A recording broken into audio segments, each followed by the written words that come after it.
Cyber detection centre हे आपण आपलं सुरू केलेलं आहे, जे आता महापीला आपलं लवकरच सुरू होत आहे, जिची जवळपास सगळी आता काम पूर्णत्वाला चाललेलं आहे। त्यामुळे या सगळ्या कॅपॅसिटीज तयार झाल्यानंतर मला असं वाटतं की देशामध्ये सर्वात आधुनिक अशा प्रकारचं पोलीस दल हे आपल्या महाराष्ट्राचं असेल आणि कायदा आणि सुव्यवस्था आणि त्यासोबत ट्रॅफिक मॅनेजमेंट आणि गुन्ह्याचं उकलीकरण या सगळ्या गोष्टींमध्ये एक मोठा फायदा याचा होणार आहे।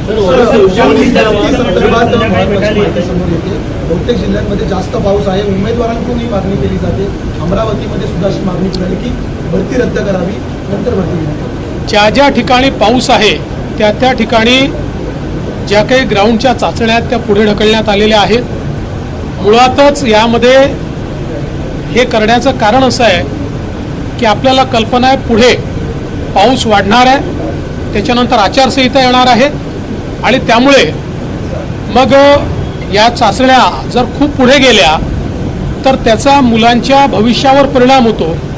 कारण अनेक लोकांकरता मग ती शेवटची चाचणी ठरते, अनेक लोकांचं वय निघून जातं, अनेक लोकांना सेकंड चान्स मिळत नाही आणि म्हणून ज्या ठिकाणी पाऊस आहे त्या ठिकाणी त्यांना पुढच्या तारखा दिलेल्या आहेत, पण ज्या युनिट्समध्ये पाऊस नाही त्या युनिट्समध्ये ते कंटिन्यू केलेलं आहे।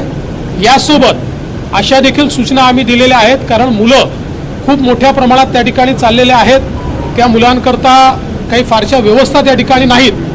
मुलं अनेक वेळा आपल्याला बस स्टँडवर वगैरे देखील झोपलेले त्याला पाहायला मिळतात। त्यामुळे युनिट्सला ते देखील आम्ही सांगितलेलं आहे की तुमच्या वतीनं कुठे मंगल कार्यालयांमध्ये किंवा कुठे जर त्यांची व्यवस्था करता आली तर ती करण्याचा प्रयत्न करा, असंही सांगण्यात आलेलं आहे।